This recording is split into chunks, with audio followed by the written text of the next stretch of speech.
21, Gabe. We're back. How you doing? I'm tired. Tired? Worn out. Ran a 10K this morning. Long morning.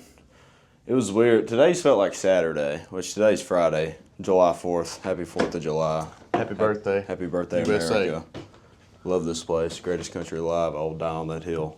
Hopefully I don't have to one day. Amen. But, you know, if it ever happens, I guess I will go and do what you got to do. But anyways, greatest country alive, 4th of July. I ran the Bluegrass 10K this morning. PR'd it. Killer. I was real nervous going into it. I don't know if... I sent you a video to post on the TikTok, and you never did. Did I really not? Yeah. But don't worry about it now. It's too late. But because it was like last week or whatever. I was running at the house, and I sat there, and it was blistering hot outside. It was actually 2 weeks ago. It was before I was going to the Reds game. So I had something that morning. I can't remember what it was. I had something that morning, and I had to run like in that designated time slot before I was going to Cincinnati that night. And it was blistering hot outside, and I'm just sitting there barely chugging along. And I can't remember quite what I said, but I'm like, we got this 10K come Friday. We're going to go do our best with it. And I think I did mostly my best. I think I ran the smartest race possible for my abilities at the time. Because here recently, whenever I'm running stuff, I just felt like garbage all the time. I don't know if it's the heat or if it's the time of day or just doing the same thing or 698 days in a row of running 2 miles catching up to me. Mm-hmm. Or, I don't know. Hey, when this comes out, it'll be day 700. Let's go. That'd be cool. But, I don't know. It's just something about... Something just felt like been weighing on me when I'm running and stuff. And I've just been slow and it's just been harder than usual for me anyways. And so I was just kind of having this in the back of my mind. It's like, well, haven't really trained really hard for this in the prep to this. I haven't trained the way I should have, and I haven't really done the best preparation as I think I could or think I should have done. And but I'm still going to go out and I'm still going to give it my all because I signed up for it. And I was talking to Dad. He's like, well, you can just, go out and enjoy it. And I'm like, well, I'm here. I'm going to compete. I'm going to do the best I can. And so that's what I did. I went out and I really pushed pretty hard. I finished with a time of 41 minutes and 6 seconds. Actually, 5.5 seconds is what one of them said. One of them rounded up to 6. One of them said 5.5. So 41 minutes and 5.5 seconds, which is absolutely crazy because last year I did it in 43 minutes and 58 seconds. Dang. So I PR'd it by like almost 3 minutes. So that's pretty large. Wait, did I say almost 2 minutes? Or almost 3 minutes? Yeah. Yeah, almost 3 minutes. That's right. So I crossed the finish line. I was pretty excited. Averaged 6:37 pace, 6 minute 37 second pace, which wild. I was like here recently. I've been running like 7:30s and 7:40s and pushing 8s and stuff. It's just like there's no shot that I can go out and run this the way it needed to be run. But I also got to look back. Well, that's after a long day. I'm doing it at night. I'm running at night. Just got done umpiring, and just kind of fatigued. This morning I was fresh. Woke up. It was at 7:30 this morning, and it was cool outside. It wasn't hot. It was probably like 70 degrees. The sun wasn't like to its peak yet, so it wasn't real blistering hot or nothing like that. And I just kind of took off and went. I remember sitting there just on the car ride. I'm trying to sleep, but you're going to Lexington. I'm trying to sleep, and Dad went up there with me. He drove me up there, and it's just you're just kind of thinking, it's like, well, this isn't going to be nearly as bad as the marathon. Like I've pushed through much worse than this. I'm just going to go out and I'm going to have fun and really give it a good push. And I was kind of feeling discouraged all the way up until I saw my buddy Logan Campbell, I think's his name, is his last name. He's the head coach at Owsley County, track coach at Owsley County. And he came, there was 2,200 something people. He came 14th. Dang. He moves. He's legit. Like, he's legit. He finished in 34 minutes. Like, he's legit. That's crazy. Yeah. How does somebody maintain that? I don't know. He was running like a 5:25 pace or something like that. 5:30 pace. So he's a head track coach. Yeah. So he's probably teaching at the school. Yeah. So like, you hear a lot of people say like, "Man, I wish I could go work out and do all this stuff, but I've got a job." Like, how do people? And like, you can do more than you think, and like almost everyone can do more than they think. But then you have killers like that can go run a 34-minute 10K on the 4th of July. Like, how does somebody? I can't fathom being able to maintain that. Well, I've talked to him before, like at track meets and stuff, and he's ran in the past 2 EKU 5Ks that I've done. He was buddies with Andrew Farmer back in college. That's how we met. That's how I met him. But he was talking about how he he felt like he ran like at midnight the other night, ran a 5K at midnight because it was just, I guess that was the only time he could run that day or whatever. He didn't really elaborate on it. He said it was hard battling it because I just felt like I needed to be asleep. But he was out there running. He did a 5K in like 15 minutes or something like that. I mean, he's legit. He is legit. They got nothing on your 5K PR though. Huh? They got nothing on your 5K PR. Yeah, on the cruise that day, when it put me at six minutes. But anyways, I was talking to him, but I saw him before. I didn't know he was going to be there. I don't even have like his phone number or nothing. I just talked to him at those events. Yeah. But I saw him there, and I talked to him, and that just kind of was like a morale booster almost. Just, I guess, seeing someone, a friendly face that you know, and stuff like that. And I go and get in line, and I put on Can't Tell It All by Lecrae and Holvey, because that's always like because the intro to that song is I'm about to step in the ring for the fight of my life, and it just goes on. And I just think that's a cool song to kind of gets me set. And I put that on, and I'm sitting there just kind of zoning in, I guess, and just kind of locking in. I just kind of had that conversation with myself. It's like, let's go do it. And gun shot off, and I took off. I'm thinking, this first mile I got to go slow. Because last year what happened, I took off way too fast in the race, and I died at like mile 3. And I ended up finishing at 7:05 pace, but I ran the first 3 miles at like 6:30 last year. And so them last 3 miles absolutely obliterated me. So I'm like, take it easy. And I'll pull up my splits here. Like, I ran a 6:35. I remember looking down at my watch and it said 6:36. I'm like, I got to slow down. But I ran a 6:35 pace. Second mile, 6:36. Third mile was 6:56. That was an uphill section. We hit a little incline there. Mile 4 was 6:42. Mile 5 was 6:54. And mile 6 was 6:11. And the last point 2 was 5:38. I sprinted it like the last little bit. But just kind of breaking through, it's like I'm keeping a consistent pace. And I was trying to control my breathing more than anything, because I remember certain parts in the race, I'm like breathing real heavy, or I start overthinking about things, or just I grabbed a water bottle at one point, tried to drink it around mile 2, and I'm just just suffocating and stuff.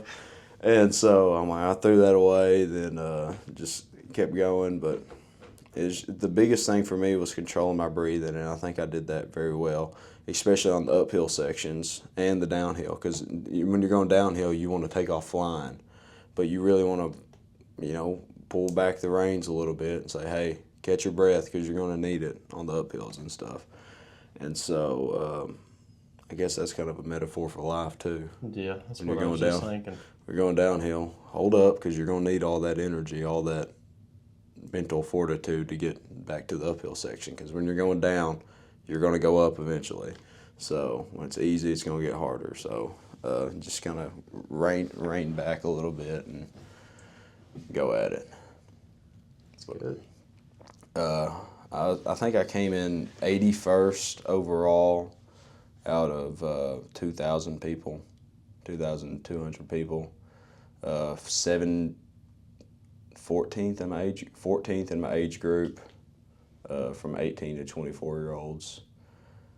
And like, I don't know what it was out of the men. I can't remember, but I was very pleased with myself. PR'd it by a lot, and it was fun. I got a new 1-of-1 custom-made Be Good to Your Brother running shirt that is cut a little weird. But if you see any pictures of me, it looks a little funky on me. I know. You didn't see it. Don't say nothing. But there was some of the pictures I took after the race. I felt like I looked like a goober in it. Like, just the way I was standing, I was just kind of standing there like Slender Man, and I just felt like a goober. It's like those old-timey farm pictures. Yes. Just hold the pictures for you. Yes, that's what I felt like afterwards. So I haven't posted none of them. But there was people taking pictures like during the race, and last year they gave them out for free. So I'm hoping they do the same thing this year once they get uploaded and all that fun stuff. But I'm excited to see that, and I'm excited that I got to go do that this morning. And it was really a big morale booster for me with the half marathon, because that's the real goal right now, is just kind of prepping for the half marathon, because I'm wanting to really go and get after that, and in September 20th. So I'm pumped for that. I was talking to Logan about that. He loves the Somerset races. Really? They run them very well, he says. Nice. So he said, if I'm not busy that day, I'll come do the 10K, because it's a half marathon 10K. Yeah. He said, I'll come do the 10K that day if I'm not busy. So I said, all right, cool. I'll see you there. So, yeah, that was my experience this morning. Not as in-depth as the marathon. It's all right. But it's okay. I'll let Jack talk a little bit. I need to switch up my training while we're talking about running. Like, I got to do something different because, well, first of all, one thing I need to do, I've got those Shocks now, the bone conduction headphones. Oh, yeah. And I love them. They're great. I can hear everything around me. Great. Like, great sound, too. Like, I was shocked by how, like, they don't sound different. Mm-hmm. But anyway, I've got those now, so I can actually have music or something on my long runs. Yeah. But I need to have a better running playlist, because I was running today, and, like, my first mile was like a 10:15. Yeah. And I was feeling great. Like, my heart rate was low, like where I wanted it to be. Yeah. I ran a 10:15. I was like, I'm doing all right this morning. Hadn't ate anything, hadn't had any coffee, just a glass of water before I left my creatine. And I run that 10:15, then I run a bit further. I get to go time. Bladder's about to burst, and it made me so mad for whatever reason that I had to pee so bad. And like, I always have to pee at a mile. Every run I've ever ran, I've had to pee at a mile. So I either run down River Drive and pee at that marathon right before El Ranch, or I go time and pee.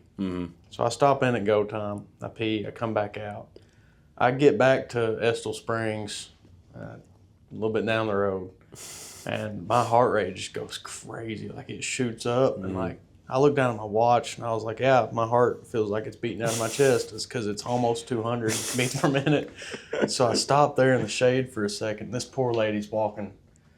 She's really distracted. She's on her phone. I don't think she ever noticed me. I see her all the time. But I'm like, man, I might throw up. Yeah. Boom. Threw up right there. Like, and I threw up. I haven't ate anything. Yeah. So I didn't throw up a lot, but I was dry even because I like really needed to get something up, but there was nothing to give. And so I felt terrible. I sat there for a few minutes. I was like, all right, we're going to take back off running. So I take back off running. I get up the hill. I'm like, there goes my heart rate again. It's like shooting back up. So then I walked a little bit. it comes back down. I try to run like really slow, and it shoots back up. So I kind of just played it by ear, and like I ran till my heart rate got too high, and then I slowed down and walked, or if I could, just like barely jogging to keep my heart rate where I wanted it to be. And I got it done. I got 4 miles in, but like I've just been so unmotivated in the past 2 weeks. And I think whenever I started training, I started running downtown, and it was new, and it was like fun to go run. And now I'm just like tired of it. Yeah. I was thinking about it today, like when you were in marathon prep and you did that 20-mile run, God almighty, I don't know how you did it. Just running that. Because that was like 2 hours and 10 minutes. That was what? Probably like 2 hours and 10 minutes that day of just River Drive. River Drive. I couldn't imagine. Main Street and Broadway. Couldn't imagine it, dude. The way I split it up, it was 3 down and, was it 4 down and backs? It'd have to be 4. I think it was 4 down and backs. So what I did a normal down and back, River Drive Main Street. Then I do Main Street, Broadway. Then I go Main Street, Broadway, come back River Drive, go down to River Drive, back Broadway. So then down Broadway, or one time I do Broadway. One time I did River Drive. Then I'd switch it up Broadway, River Drive. And that's kind of how I switched it up. But still, I couldn't. I mean, there's just not enough variety to run 20 miles there. Yeah, there's not. And I was in a different mindset during that point of my life. I complain, and then I'll scroll on TikTok, and there's somebody running like a marathon in a cul-de-sac. Like we're running a marathon around a Whataburger. Yeah, like what are you doing? Is there no better use of your time? But like I gotta do something different. But I don't know where else I want to go run, because like it's already. It takes me like 10 minutes to drive to town, so there's 20 minutes of just driving to go run. I don't want to drive to Richmond or like any further to go run, at least not frequently. I may do more treadmill runs. That may be the way to go. Maybe. But I feel like I don't get as much out of a treadmill run.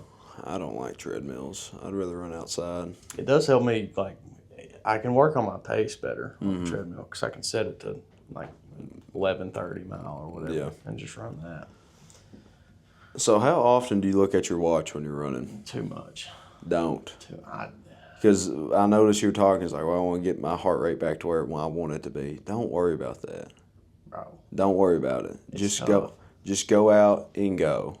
I probably, like today, I looked at my watch while I was running maybe 3 times. Are you serious? Yeah. How do you know where you're at? Well, there was like... You have pacers, don't you? No, there's not pacers. Maybe it was like more like 5 to 10 times. But like... Okay.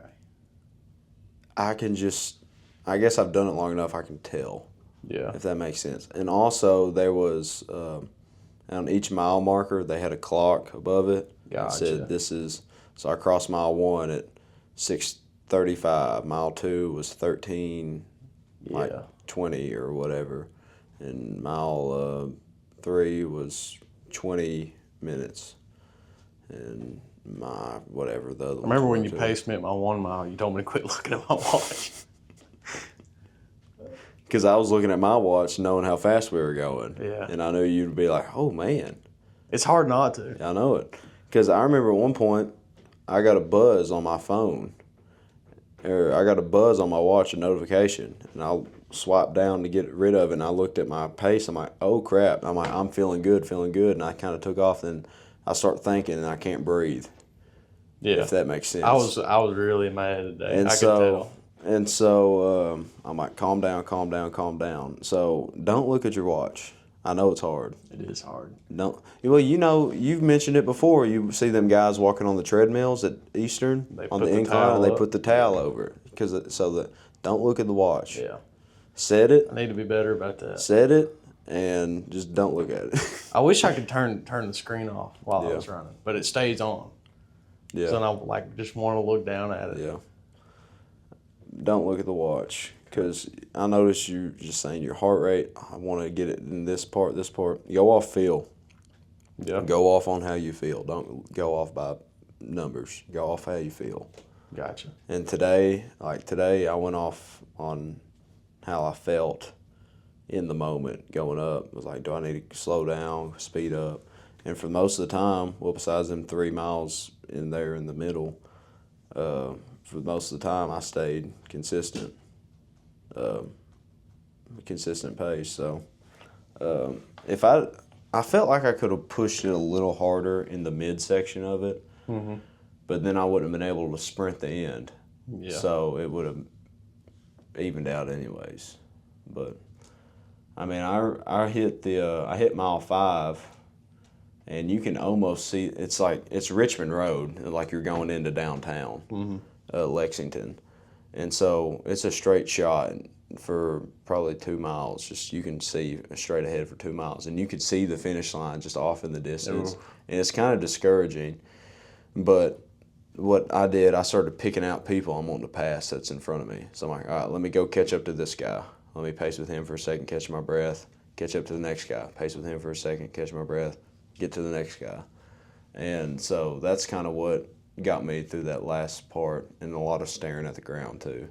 Like staring probably 6 feet ahead of you just at the ground, not like straight down, but like just kind of angling your eyes down, which sucks because, I mean, you're running down Main Street basically. I mean, it's a cool environment around you and stuff, and everyone's cheering you on.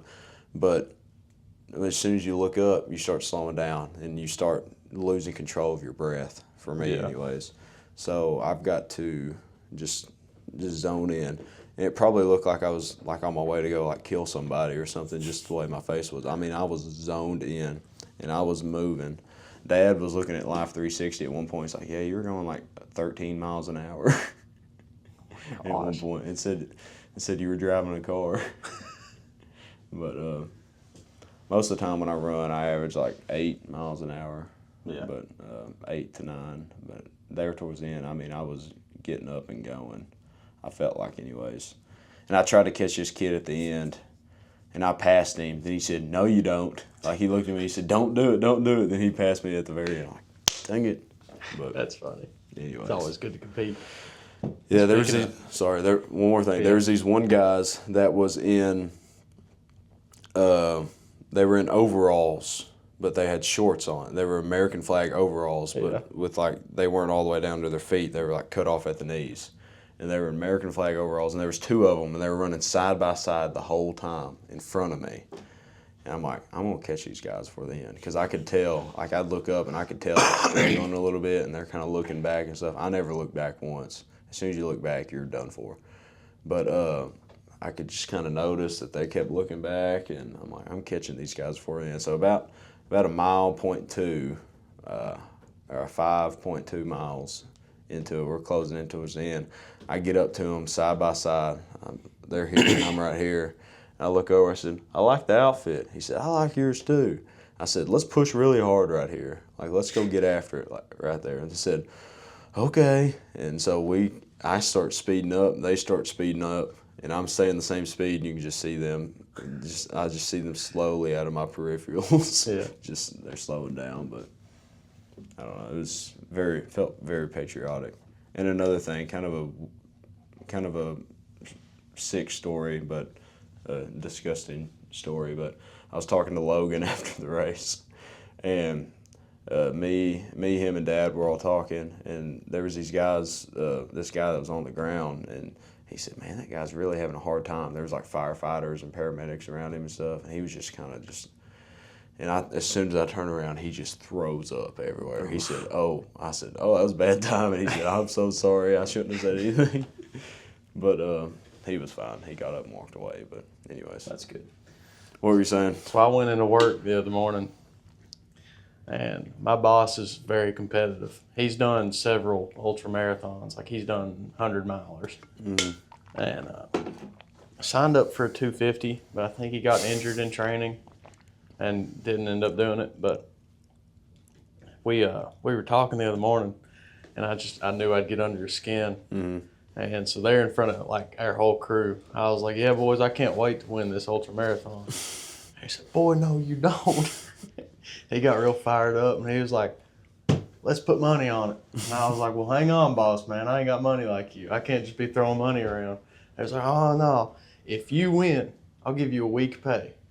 Really? If I win, then you work for a week for free. And I was like, gosh, I want to take it so bad. I want to take it so bad. But, like, he's got more free time than me. So I know he would just lock in. He'd block off like half his day. He really doesn't have more free time than me, but he's more willing to get up at like 2 a.m. Yeah. And go run for 3 hours and then go to work. But he would kill me. And then he was like, I'll tell you what, I'll do it in steel toes. And I was like, okay, I might take this. And he told me the next day, he was like, I'm really glad you didn't take it whenever I said that, because I don't know if you noticed, but he was sitting at his desk. He said, I picked up my foot, and I was like, he's going to win if I do that. But I backed out of taking it. And one of my other coworkers, Tyler's doing it. Yeah. Tyler and Dustin both are doing it. And they're funny. They're definitely something. But I took Tyler on, he lives in Waco. I took him to River Drive. I probably shouldn't drop location. Waco's a big town, though. You can't. Texas. Waco, Texas. Yeah. So I take Tyler to River Drive, and we ran 2 miles the other day. Raina went with us, too. But Tyler pulls up, and he gets out of his truck, and he's in cargo shorts. I was like, dude, it's going to look like I'm chasing you. Because I'm in running gear and, like, I had my Brooks on, and I took my shirt off, too. And it ended up raining on us. But it was his first run. Yeah. Like ever? Ever. What he said. And he was like, man, I did a 5K when I was like 11, but I walked it. And I told him, I was like, don't worry about it. You'll get out here. You'll like it. And he's like, you're going to laugh. I was like, I'm not going to laugh at you. He's like, no, it's okay. You're going to laugh. And I was like, okay. He takes off running, dude, and I start dying laughing because he looks so unnatural. Like, I've never seen anybody look so unnatural running. But he takes off at like a 9:40 pace. Yeah. And I look down at my watch, and I'm like, dude, you're cooking. Like, chill out a little bit. It's your first run. And he does not slow down. Mm-hmm. He crosses the road there at the backside of the courthouse. Court office, and he does not slow down. Well, he gets like past Citizens Guarantee, and he starts walking. I was like, oh, you can't be walking on me already. Can't be walking on me. So he picks back up running, and like I keep him from walking until like 9/10 until 9/10 of a mile. Yeah. Because he was like he starts to walk, and he's like, bro, I can't. Yeah. And so he's slowed down now. But he's still running like full speed. and then he gets wore out and he has to walk. Yeah. And then we get to a mile. He's leaning over. I told him we'd take a break at a mile. So he's leaning over and he's really in the suck. Yeah. And he's like, is it a bad time to mention that I randomly faint? And I was like, yeah, dude, it's a really bad time to mention that. A good time was 11 minutes ago. And then it started raining, like it came down on us. And I told him it felt like we were in Forrest Gump whenever it starts raining on him in the jungle. Yeah. He started talking like Forrest Gump. Then he starts laughing. Then he can't breathe, so he has to start walking again. He's like, I can't run any further. So I get worried about him. Yeah. Like passing out on me. So I walk with him. Probably like a quarter mile, and we run for a little bit more, and he's like, oh, I gotta walk. But I was really proud of him. I mean, he did 2 miles in, I think, 24 minutes. Yeah. And with walking, that's not bad. Yeah. And he texted me the other day, said he did 3 miles. He walked 2, ran 1 in like 38 minutes. I was like, it's pretty good, so I'm proud of him for getting after it. Mm-hmm. He says he's going to run the Ultra. The Mackenzie. Well, here's another guy that's going to run the Ultra. Oh. So, Cole, he was a guest a couple weeks ago. He was running at his house, and his cousin Max was swimming in their pool. And he said, Cole, what are you doing? like, I'm running. He's like, what for? He's like, I'm training for the Mackenzie. He said, well, what's that? He said, it's this 56-mile race through Kentucky. It starts in Kentucky, ends in Tennessee. He's like, why are you doing that? And Cole said, for dad lore. He's like, oh. Exactly. Dad lore. And Cole's like, you want to do it? He's like, is there like a time limit or anything? He said, no. There is. Well, but he told him no. He said, no. It's like, so you're just going out and doing it? He said, yeah. He said, okay, I'll do it. And all of his buddies were around him. He's like, why don't do that? He's like, dude, it's dad lore. I got to. And so he's going to school at Murray State, so he's going to be out west anyways. Yeah. So he'll meet us out there, I reckon. This is going to be like a full-on event. I'm getting excited. We're recruiting everybody. There's an official ultra marathon there. Yeah. The same day. They're doing it on the road though. Yeah. So hopefully we avoid them. Yeah, well, I'm sure we will. And then he's going to have a tap out set up. Tap out? Yeah, he's going to have a tap out. He's going to where the trail meets a road, and he's going to have, I think his wife at the tap out. Yeah. She's just going to be parked there, and if you need to tap out, she'll take you back. Yeah. But I was like, yeah, right, buddy. Yeah, right. I'd rather die on the trail. Ain't no shot I'm tapping out. No. Oh, it's going to suck. It's going to be awful. What's the time limit? 24 hours. Oh, okay. Yeah. The average hiker, hiker is 22 hours. Yeah. But he said that him and his brother hiked it in like 18. Yeah. And it's like, we didn't stop and like look at anything. We just hiked through, and they did it in 18 hours. Okay. And his goal is to run it in 12. Do you think I can do it in 10?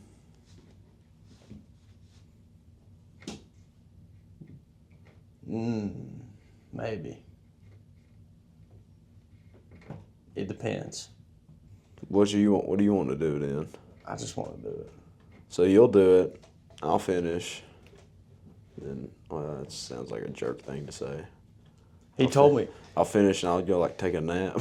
Then meet you guys at the finish line. He told me I could team with anybody for the bet. Yeah. I was like, shook my hand, like, I've got a marathon runner, bro. We'll whip you.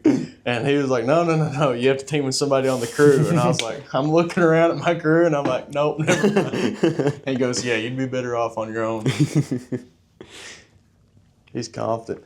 He said it wasn't going to be a competition because his son Andrew's running it. Yeah. And he wants to run with him. Yeah. And he's like, so I'm not going to compete. I'm not going to compete. Yeah. And then I brought that up, and he was like, you're on. I'll compete with anybody. Yeah. I'll win the whole thing. How many people's doing it right now? Like 10? Probably. So us 3 and Max is 4. If Max actually does it. It's 8, 10, probably a couple more people will run it. Probably 12, 10 or 12. It's going to be good. Definitely going to be some dad lore. We got to do some research. On what? On how to. What gear we need, what nutrition we need. Carbs. Well, what type of carbs? Goo. Those little pouches. Let me eat 85 goos. Yeah. I mean, if you get it done, we should have an aid station somewhere. Yeah, like mile 34 or something we'll like that. Like we'll have one. Yeah. I mean, beggars can't be choosers, buddy. This is not an official race. This is just hopefully nobody dies on the trail. There's no cliffs or anything, is there? No. Okay. No. I mean, there's a part of it. So my other coworker, Billy, he was there last week. He went camping. And he said he checked out the trail and like he was talking to people there, just trying to get information on how many people run the trail and how doable it is. And they were like, he talked to one guy that was an ultra marathon runner, and he was like, that trail? Like, he said he'd start on one end because there's way more elevation on that end, and then you get to the other end, it's just like flat. Yeah. So hopefully that's what we do. He still doesn't know if we want to do the whole 58 or just the 50. Because, like, getting to 50 miles is, like, the fun part. And he was like, I'm fine with just doing that. I'm fine with whatever. If I'm 8 miles short of running the whole trail, I'd rather just run the whole trail. And, like, Straight. saying that now, and at mile 50 is going to be way different. But still. I'll do whatever. Yeah. I don't care. That's what I told him. I'll do whatever. We're going to lock in for that. When is that? August what? I mean October. October 18th. October 18th. It's going to be tough. Oh, Serge is doing it. That's you mentioned that. This is going to be ignorant. The best Italian. This is going to be so ignorant. He might be riding his Vespa. I'm going to be walking back on campus that next day like crooked. Hey, he'll be there. I'll be crawling. I'll be on a little wheelchair. Like in Wall-E. one of those seats. Give me one of them seats from Wall-E. That's going to be me. Wouldn't be far-fetched for campus, dude.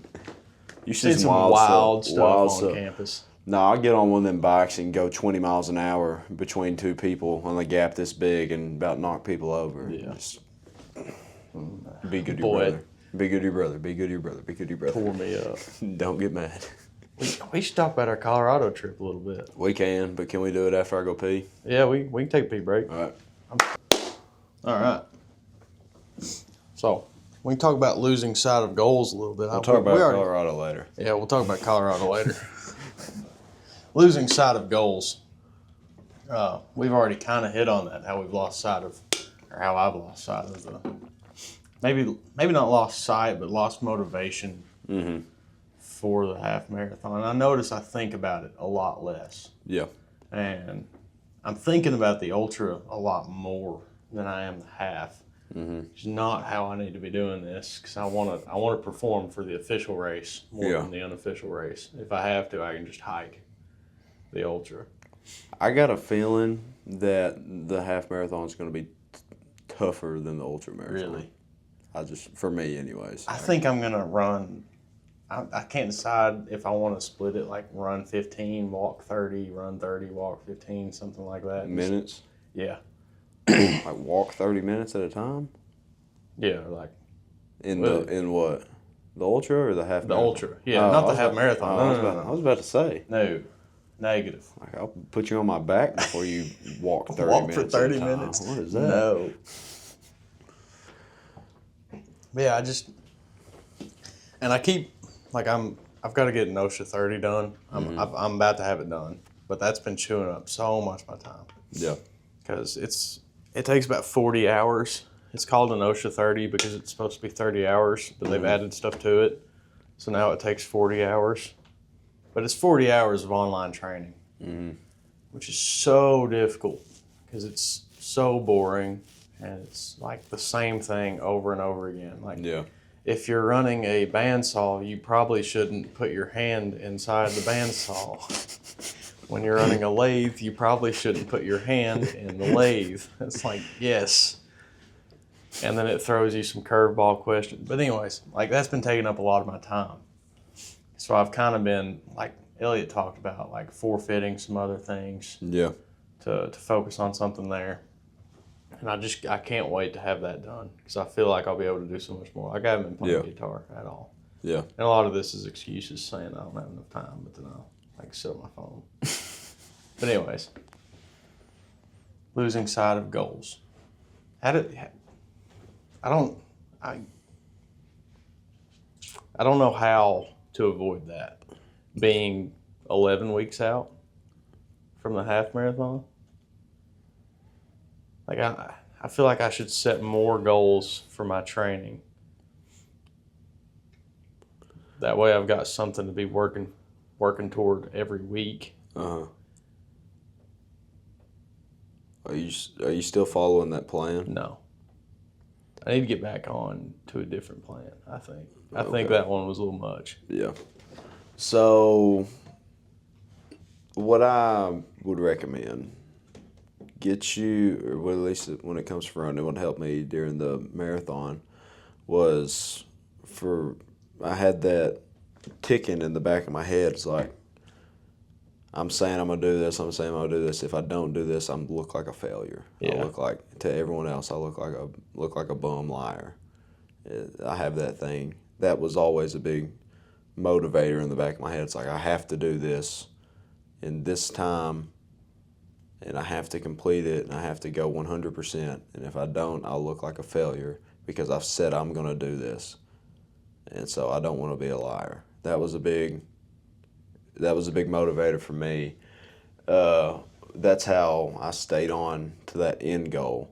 But you were talking about small goals. I had that daily thing, and I'd look at it like I have to get this run done today.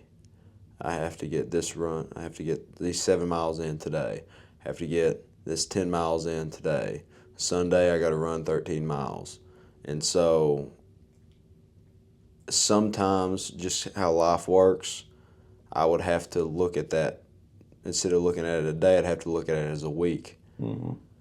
Today I don't have time to go run 13 miles. Or today I don't really feel like running 13 miles, but if I don't do 13 miles a day and I just do 4 miles today, well, I was supposed to do 13 today and 4 tomorrow. Well, flip them. Yeah. So let me do 4 today, 13 tomorrow. So I'd break it down Sunday through Saturday and say, hey, these are the runs that have to get done this week. They're already in order, so you can do them in that order, or you can make adjustments to them. And that's for me how I kept track of staying consistent with the goals. Now here recently, I don't have anything written down. I don't have anything to go off of. So when I was training for this 10K, I'm losing track of like, well, I have to do 2 miles a day. That's my law for me. I have to do 2 miles a day. Let me just go do 2 miles. Well, it's 10 o'clock. I haven't ran yet today. Let's just go do 2 miles. Instead of, I could have probably done maybe some more 5 or 6 mile runs at a faster pace, and that would have maybe a little faster towards the end or for today, for this morning, but that's not what happened. But it's just, I think writing down and following a plan and following a schedule is the best thing that you could do, because it's hard, because when April 26th was that race, and so the past 2 months, it's been hard to get out and find the motivation to go run, because I knew I had this race coming up today. I know I got the half marathon coming up. I know I got the Mackenzie, but I don't have any training plan to follow. So you're just making stuff up on the fly, and there's no motivation to stick to that plan. So for when it comes to running goals, that's something. Make sure it's written down. Make sure you're following a plan. Make sure you're following a schedule. And that's anything in life too, is that make sure you're following something, following some sort of list of this is what needs to get done, this is what needs to get done, this is what needs to get done. So that can help you align. I don't even want to talk about alignment, but that can help you align yourself, I TK guess. presentation. I need the alignment presentation again, TK. Let's post it on YouTube. Get Dad to post it. Real Bites. Throw it up on Real Bites is its own thing. Just at the beginning, be like, hey, this has nothing to do with Real Bites. This is just to motivate my son. But, yeah,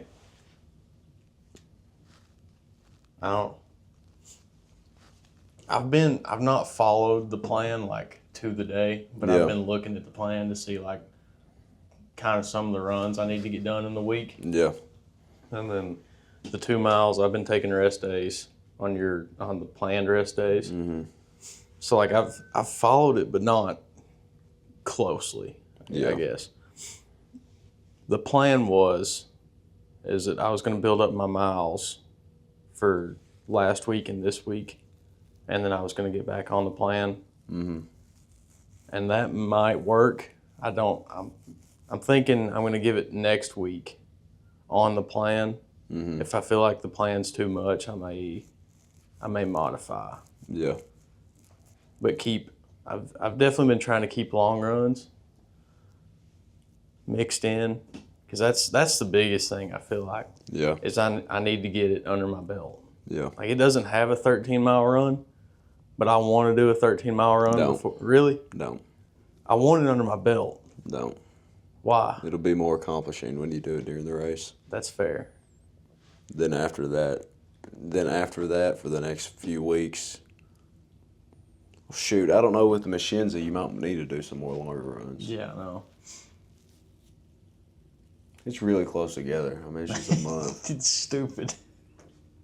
The Mackenzie's going to be so different, though, I know. because you're in the woods. Like, I want to do trail runs Yeah. to get used to that so I can at least be kind of ready.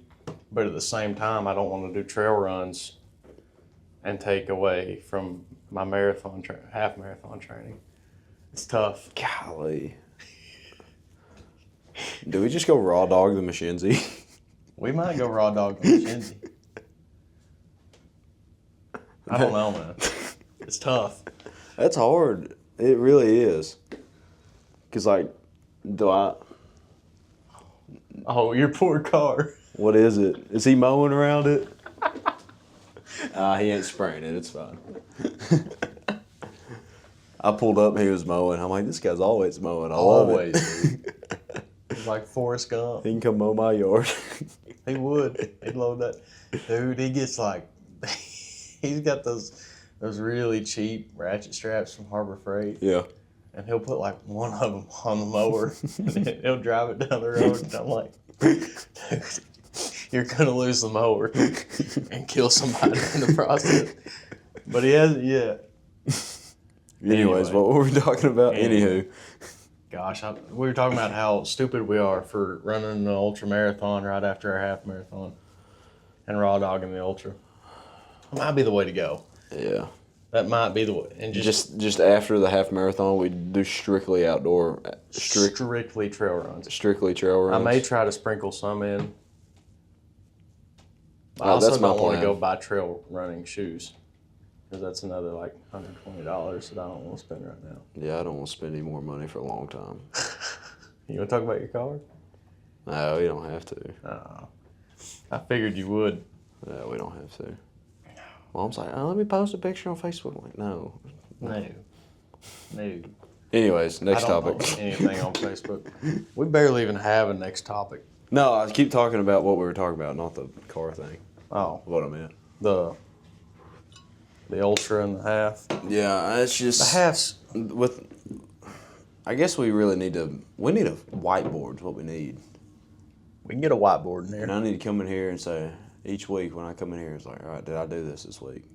If not, I don't know. I want a better planner because my planner doesn't have everything I wanted. That's why I didn't buy that one at Walmart, because it didn't look like it was. But I also don't want to spend like $80 on one of those ones from Amazon that has everything I wanted. Text Ty, he's got a nice one. I don't know where he got his at. He got his on Amazon, but I don't know how much it was. Jimmy, we went to Gladdy with Jimmy. This is a Were little you off there topic. when he fell and like hurt himself? Yeah, I went the day after we went, Okay. and it threw me off. We were looking for Christina's phone. She lost her phone in her car, and we had like tore the car apart looking for it because we just got done hiking. We thought it was still on the trail. So we tear this thing apart, and then I'm like, hey, why don't we drive down the road? Or why don't you guys drive down the road in your car, see if it stays hooked up? That way we at least know what's in your car. Yeah. So we did that, and then we were like, okay, we'll drive somewhere till we have service. We'll stop at the Gladdy Visitor Center and try to get service. That way we can call it.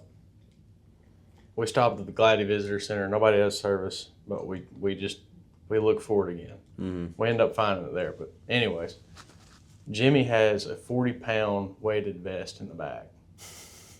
And he thought he had me. He asked me to hold it, and he like dropped it in my hand. But I was ready, and I was just like, you ain't getting me with that. I'm not going to drop my hand. And then he told me to put it on and go for a run. And so I put it on. Now I'm in like my hiking sandals. Yeah. So I wasn't, taking it real serious. But dude, running with 40 pounds is crazy. And then he told me to do 10 push-ups. And I dropped down and did 10 push-ups. Stupid difficult. Stupid difficult. It made me want one so bad. Now, just imagine how much easier it's going to be from you running when you lose 20 pounds. Yeah. Yeah. What are you, 215 right now? 215? How much are you? Like 230 still. Oh, well, once you drop down to 200, how easy is it going to be to run? It's going to be a lot easier. I need to get, like, really locked in. Give it 3 months, you'll be there. 3 months, 90 days. By the time, 200 pounds in 90 by the days. time we run the Machinza, you're going to be 200 pounds at least. Yeah. Like, I ran 4 miles this morning. Now, I struggled through it. It was not pretty. But I've burned like 2,000 calories at 10 a.m. Golly. Oh, that's a total. Yeah. That's total with like just being alive too. Yeah. Because we're burning calories talking. Yeah, the BMR. Okay, I got you. So and then it was like 750 active calories. Yeah, okay. That makes more sense. Yeah. So like there's no way. We were talking about it at work the other day. Tyler was like, boy, I'm gonna be skinny as a rail if I keep running like this. Tyler Southern. It'll be good. Yeah, he's from Waco, Texas. Of course he's Southern. Somebody asked him that. He told somebody he was from Waco in Richmond, and they were like, Texas? I'm like, no. Need to lock in. I need to make it easier to be locked in too, because that's another thing. Like, is if you can't trust yourself to work hard to stay locked in. Like, you've got to take steps to make it easier. Yeah. Because whenever I have stuff at the house, just like easy lunches and stuff ready to pack, so much easier. And then I forget my lunch one day. I'm like, well, Don's, something bullcrap. Yeah. I'll go get a Zaxby's salad. But even if you get the grilled chicken, it's like 1,200 calories. Then you dump 25 million ounces of ranch on it. Yeah, it's a lot. But I think a good step for you is going when you're at the grocery store, just buy different things. Different things. Yeah. Just like, say you're going to buy a pack of Cokes, just don't. I don't drink Coke. But you know what I mean, just like... Yeah, substitutions. Yeah. Or even if you're going to, it's like, oh, them Little Debbies look good, just don't. Just don't. Yeah. Just don't is a good... Just do it, just don't. Just do it, just don't. Yeah. It's Nike's new slogan. Just don't. Just don't. Just don't run. Just don't. But, That's some easy come, easy go. It's a good transition. I remember being on the beach as a kid, and I don't know what I found, but in my head it was a $20 bill that I found on the beach. I don't remember what it is. Dad might remember. Mm-hmm. But I was walking on the beach with Dad, and I found something. What $20 bill, just for the story. Mm-hmm. And I was like super excited because I found a $20 bill. And then I dropped it in the water, and it just like went out to sea. Disappeared. And I was like crying on the beach because I lost my $20 bill. And Dad was like, well, easy come, easy go.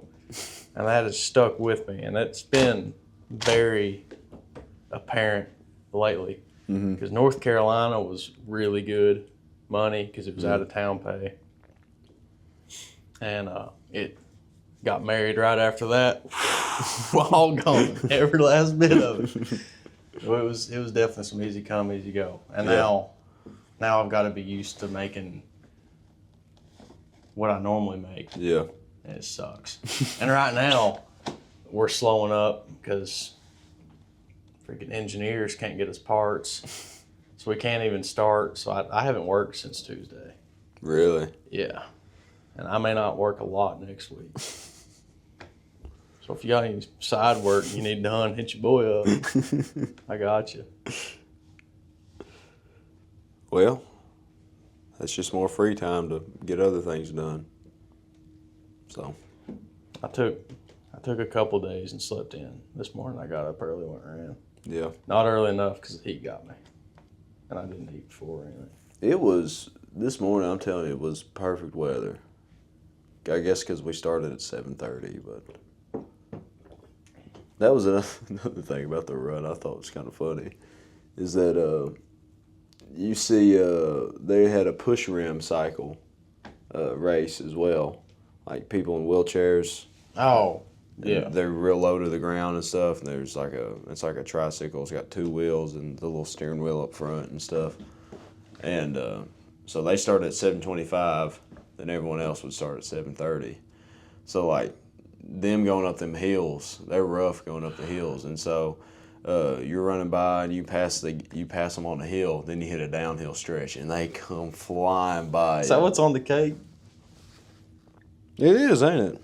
I was trying to figure that one out. Yeah, it's a little push rim guy. There's the Kentucky Theater. There's me. No, that's not me. That's that's a little kid. You're. That's me there right there. Go. There's Gabe. That's some woman. 49th annual. Lexington is 250 years old. How is it older than America? That doesn't make any sense. It happens.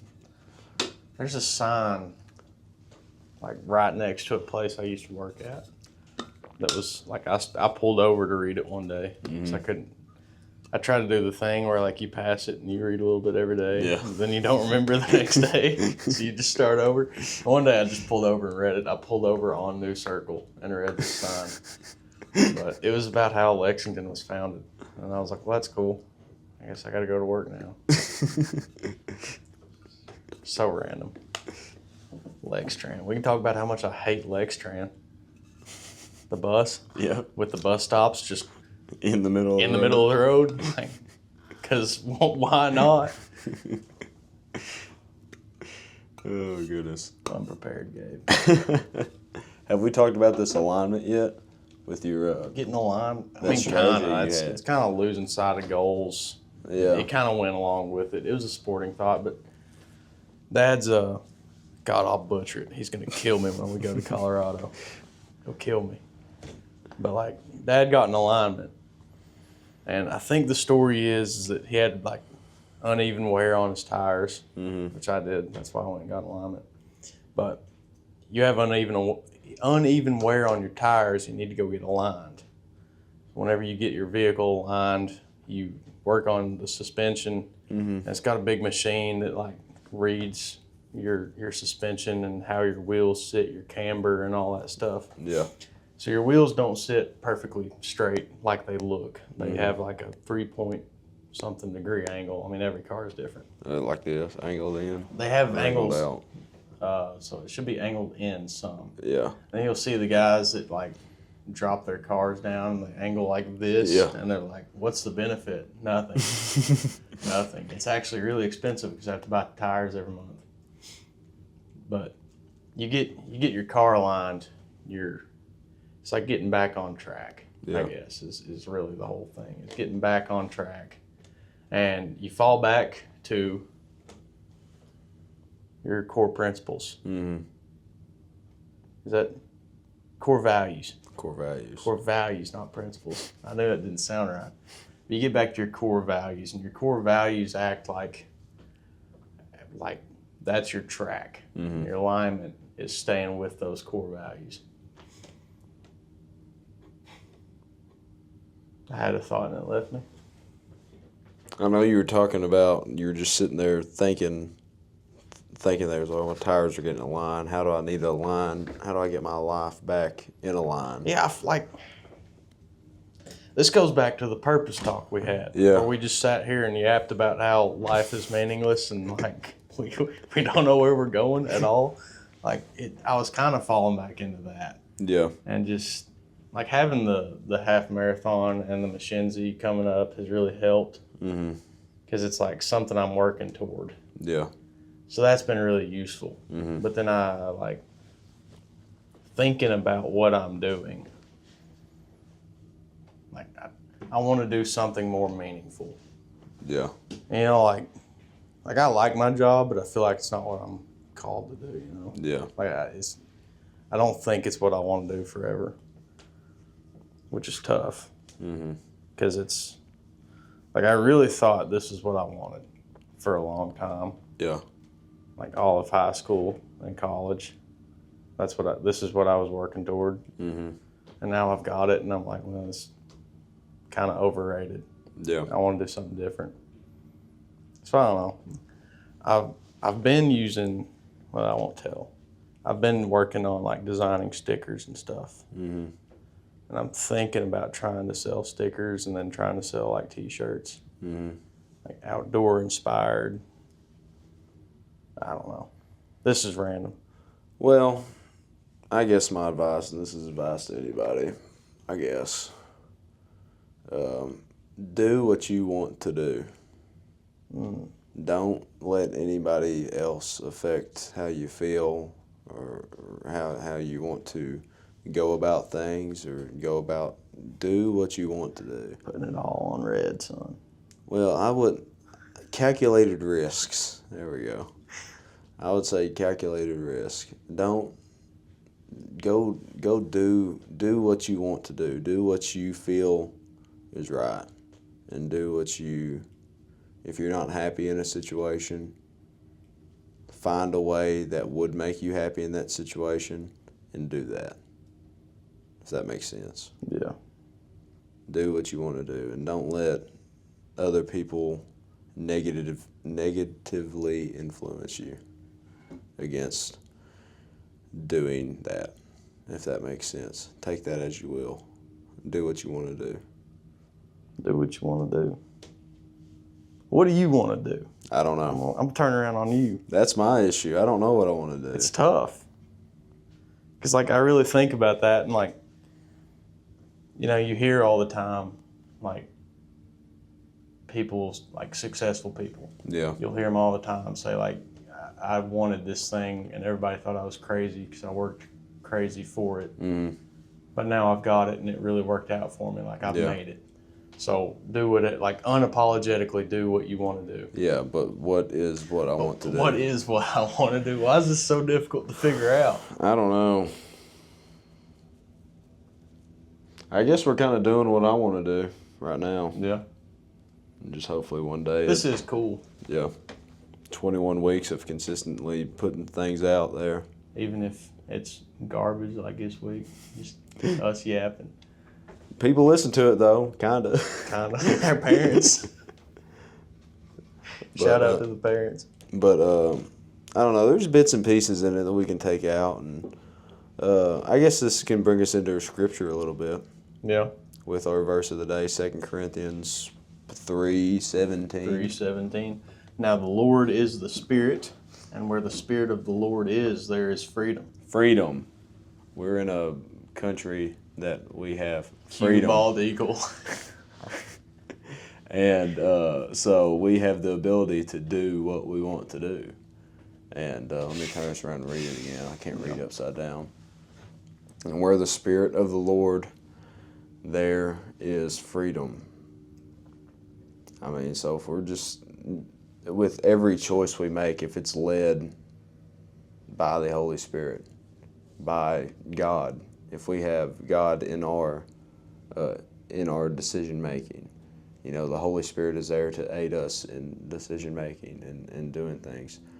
So in the Spirit of the Lord, there's freedom. There's freedom to do literally whatever we want to do. And that's what I think is so cool about, you know, the God I serve and the Christ I serve, is that He gives us free will. He gives us a choice. We have the choice, we have the ability to do whatever. It can either be a righteous choice or a sinful choice. And a lot of times we make the wrong choices. We don't make the right choices. But that's where this thing called forgiveness comes in, and that's where this thing called grace comes in, and this thing called repentance comes in. And so that's what I think is so neat, is that we have the freedom to literally do whatever we want. But there's consequences for those actions, positive and negative, but we can literally do whatever we want. And I think that's so cool. And that's why, you know, and because of those consequences, I want to stay away from the negative ones, you know, and I want to lean towards the positive ones. And those positive ones, those positive consequences, those positive actions you do, you see a lot of good in your life come out of it. You see a lot of good in the people's lives around you come out of it. And I don't want to say that like I'm sounding selfish or anything like that, but like, you know, it just seems like when you make decisions that are led by the Lord, most of the time they tend to work out, you know. And so, at least in my experience anyways. And, you know, I don't think I'm an outlier in this. I think this happens to a lot of people. You know, if your decisions of doing what you want to do, if you want to do the Lord's work, if you want to be led by, you know, the Holy Spirit, be led by a Spirit, that Spirit, there's freedom there. I mean, I don't know where I was going with that, but. I haven't known this whole time. We come back to that theme a lot, though. Yeah. But, like, we always come back to that theme, and I feel like I don't practice it nearly enough. Like, it's funny. It's like we can sit here and talk about this all day, but when it actually comes into practicing it, it's hard. I don't know why. I guess because we just lose sight of, losing sight of our goals, losing sight of what the right thing to do is in certain situations, and just I feel like laziness for me plays a lot into it. And people might see me as like, well, there's no way this guy's lazy. Well, like we talked about on social media last week, we only put the good stuff out there, you know. And so, you know, there's a lot of stuff that holds you back and a lot of stuff that doesn't, I don't know, but. It's easy to get caught up in these earthly flesh things. Yeah. But if your faith and trust is in the right place, Mm-hmm. you already have freedom. Yeah. But that leads you into even more freedom. Mm-hmm. And the power to do the things that you're called to do. You're not going to be called to do something that doesn't work for you. Yeah. You know, I mean, you might be uncomfortable doing the thing you're called to do, but that's part of it, because that's how you grow. Mm-hmm. Gosh, it's so tough, though. Practice what you preach. It's a hard thing to do, especially when it's, well, for me, you know, for the longest time, I was preaching running. It was kind of easy for me because I got in a groove of it. Mm-hmm. It's hard to get in that initial groove and starting literally anything. But once you're in that groove, you're set. Yeah. For like, I'm 698 days into it.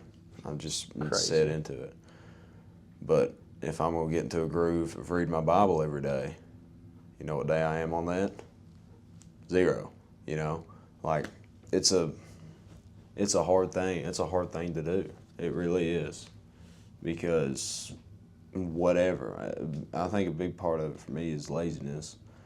And a big part of it for me is not having that end goal of what, like you asked me earlier, what do you want to do? I don't know. Not having that end goal of finding out what I want to do. And that's tough for me. So. The good habits are so difficult to start, and the bad habits are so difficult to break. Yeah. It's funny how that is. Mm-hmm. Yeah. Now the Lord is the Spirit, and where the Spirit of the Lord is, there is freedom. I know you said you want to talk about America a little bit. Talk about the 4th. Talk about the 4th. I got so fired up the other day. I don't remember what I was doing. I knew I wasn't going to remember everything I wanted to talk about. But I got so fired up. I think I got on Facebook. I got fired up. Something I sent you made me fired up. And it's not the content of which I sent you. Yeah. It's the fact that it was there. Yeah. And like, it's just so bad to participate in. Yeah. This is really vague, and I probably sound crazy, but I'm trying not to tell myself too hard what I sent you. But please stop getting on social media to argue about politics. It does no good. It does no good. It's so bad for you, first of all. It's so bad for you, and it's so bad for everyone else. Mm-hmm. like, I can't imagine having the time or the energy to worry about politics right now. Yeah. I can't. Like, I've got enough stuff going on right now. Yeah. And I don't even live that crazy of a life is the thing. Yeah. Like, I've got enough stuff to worry about right now. Trying to make this trip to Colorado happen. Trying to make all this stuff happen in my life. Like, I just don't have the time for it. Yeah. I don't care if Trump dropped the F-bomb on live TV. I just don't. Okay, it happened. Like, it's just, I don't understand. What gets me fired up is when it comes to the politics and stuff, it's like, what you think does not affect the way that I'm going to live my life for the most part. And what I think is not going to affect the way that you live your life. Why can't we all just get along? You think one way, you think one way.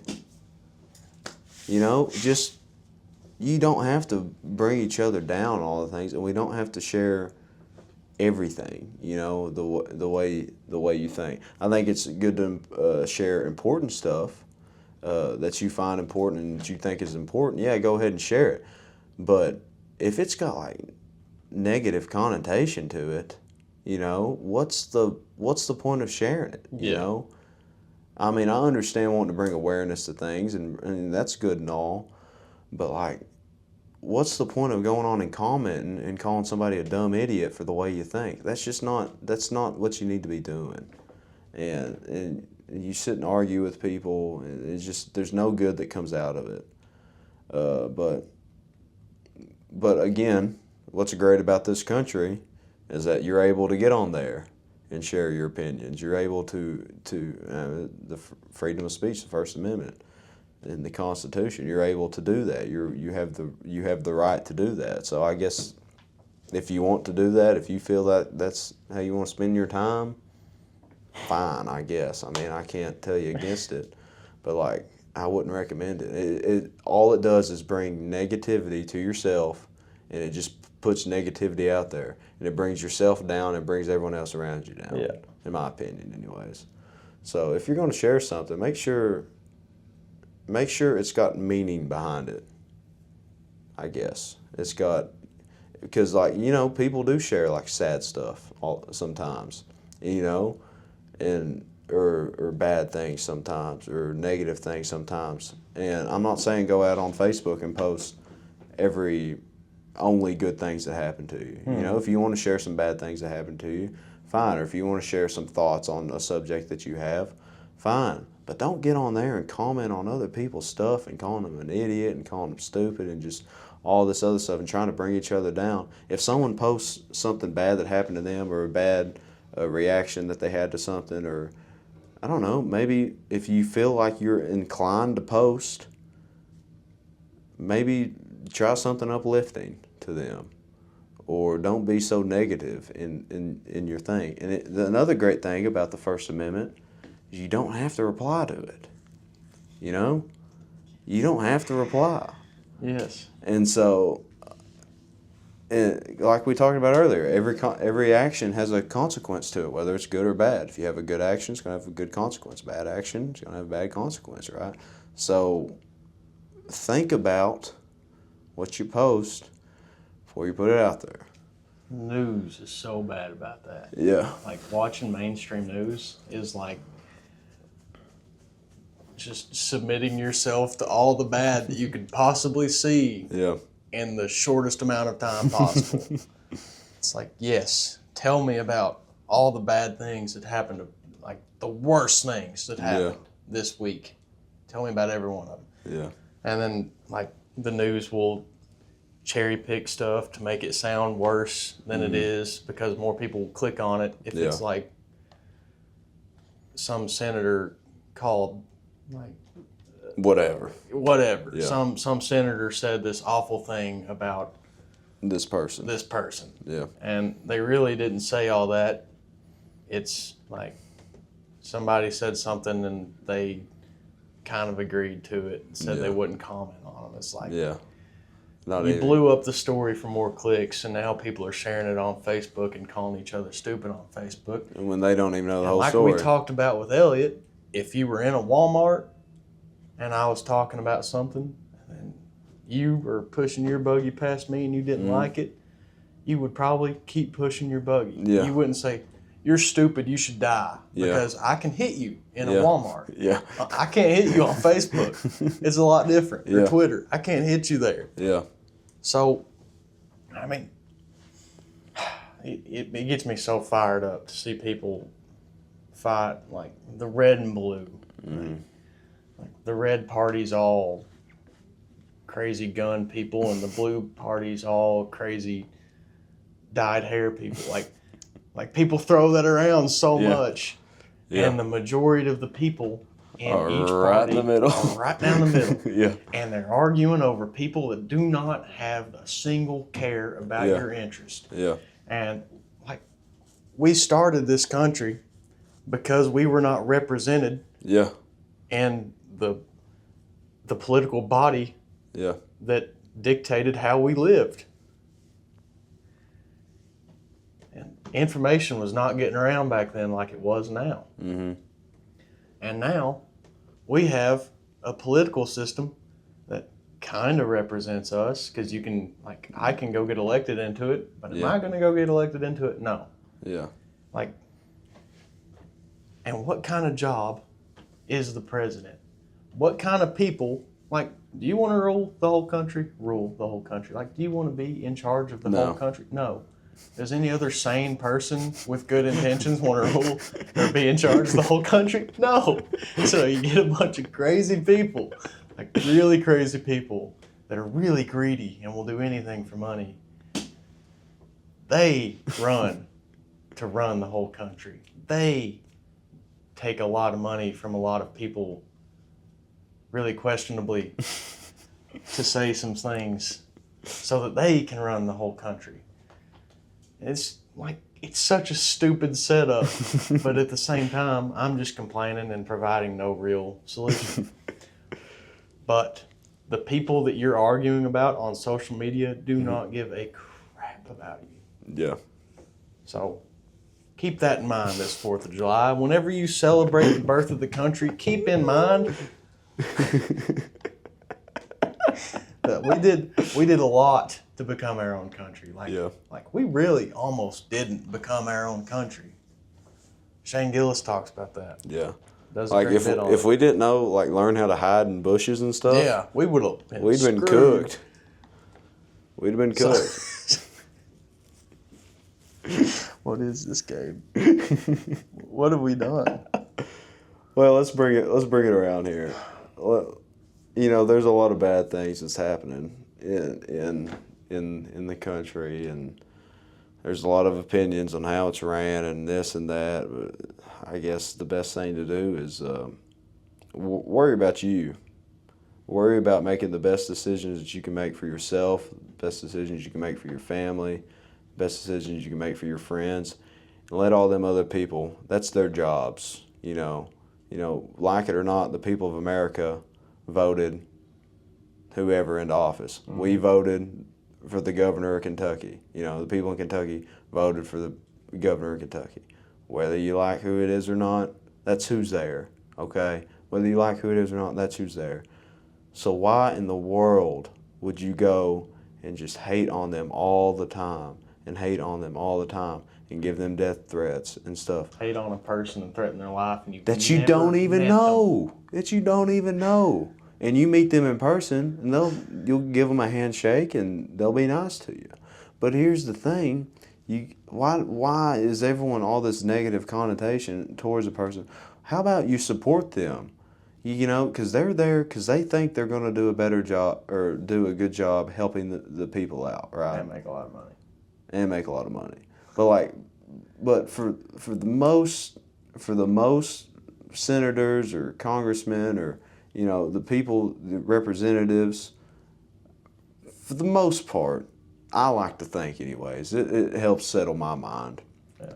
They're there because they want to make a difference.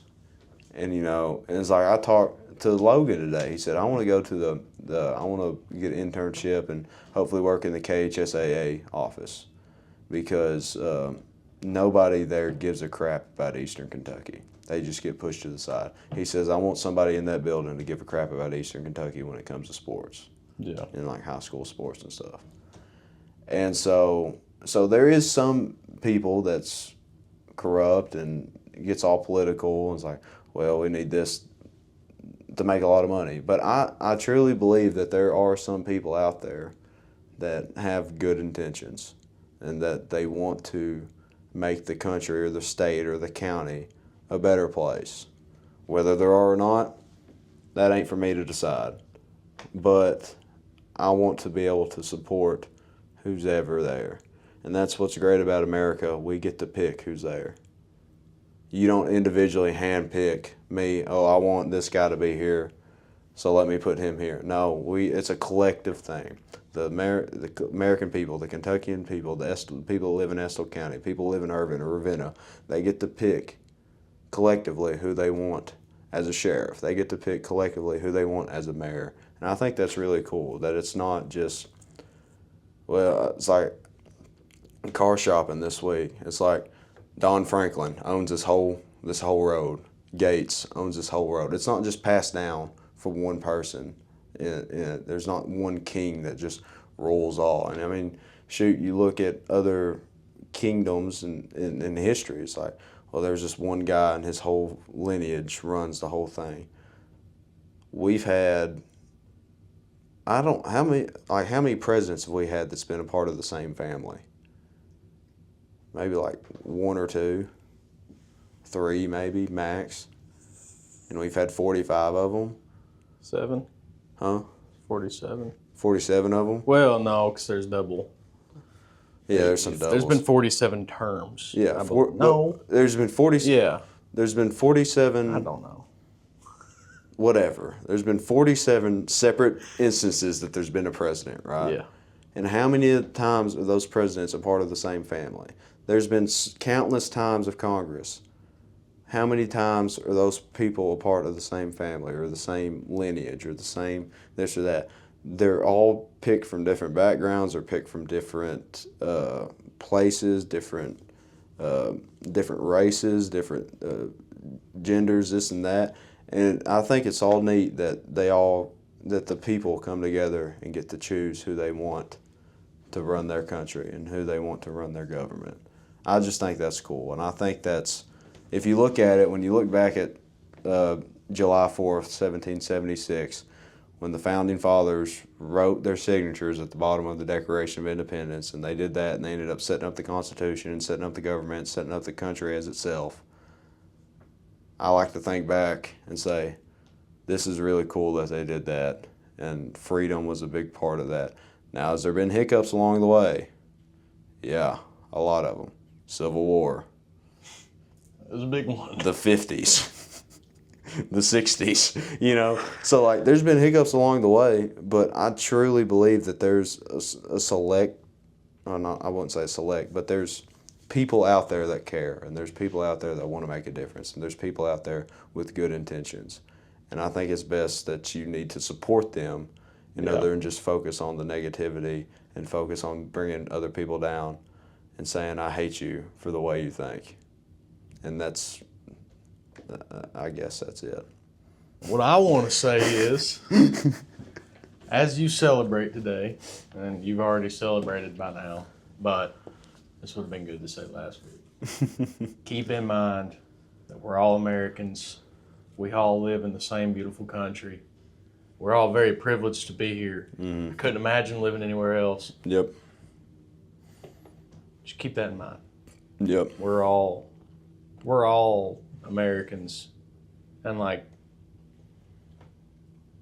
I feel like that gets looked over so much with the red and blue crap, because it doesn't really. The red and blue crap is meant to keep us arguing over stupid stuff, and it's working. So keep in mind, whether you're red, you're blue, or you're one of the little parties. Yeah. Who cares? Who cares? You're American. Eat a cheeseburger today. Light off some fireworks. 'Cause we don't care about the overall. Because Joey Chestnut ate 71 hot dogs this morning in go. 10 minutes. And he's a 17-time world champion hot dog eating competition. That's what America's built on. That's what it's about. That's what the red, white, and blue's for. To go and do whatever you want and and have free will and go do fun things. You know, we have to work, we have to make money, we have to pay our bills. But that's not strictly what we're about. We're allowed to do literally, like we're going out to Colorado. Why? No one's making us do that because we want to go out there, right? We literally have the freedom to drive from Kentucky to Ohio. We have the freedom to drive to Florida, to Texas, to fly anywhere in the country. You don't need a passport to get into a different state. I mean, how crazy is that? You know, you get to go do literally whatever. Like we went to the gorge the other day. We went to a park and we went and saw this waterfall and walked, well, it was kind of a waterfall, but this big old cave thing. And we just walked there, you know. No one made us do that. We didn't have to pay to go do it. We just went and did it, you know. So, USA. It's a great time to be alive. Yeah. Don't misuse it. Don't waste your time arguing with people over people who don't know you. Mm-hmm. Just love one another, bro. Be good to your brother. Love one another and be good to your brother. Yeah. Well. How long have we talked? Enough. Enough? Yeah. Probably. Yeah. Sorry, I wasn't very focused. I've been off my game, dude. I really have. Past couple weeks been rough. Yeah, it's been a rough go of things. But we're staying with it. We're consistent. We're staying after it. We're posting something for you guys to listen to. Yeah. Sunday at 1. And we got a wedding video out on there too. We got a wedding video out? It might be copyrighted. Who knows? I don't think YouTube knows. Please don't take us down, Tyler. Well, if we don't have any other topics, we can pray, then we'll play the guitar. Let's pray. So, you want to go too? Yeah, I'll go. Okay. Dear God, thank you for today. Thank you for keeping me safe this morning as I went out and ran that race. And just thank you for America. Thank you for this country that we live in. It's just a blessing to be here. Thank you for July 4th and just this national holiday that we all get to celebrate together. Everyone gets to get off work and go have a good time. We love you, God. We thank you for all the blessings you've given to us. Thank you for this podcast and letting us reach people. In Jesus' name. Thank you, God, for so many opportunities and so many blessings. Thank you for allowing me to be born in such a beautiful country at such a wonderful time, God. And we pray that you'll continue to guide us so that we can reach people with our show. And thank you again for all the wonderful opportunities and all the blessings. I often pray that even if you'd taken everything away from me, I'd still have what I deserve. And God, I need to remember that. And just let us keep doing good things. In Jesus Christ's name we pray. That was a struggle. Amen. Love one another. Be good to your brother. Remember that.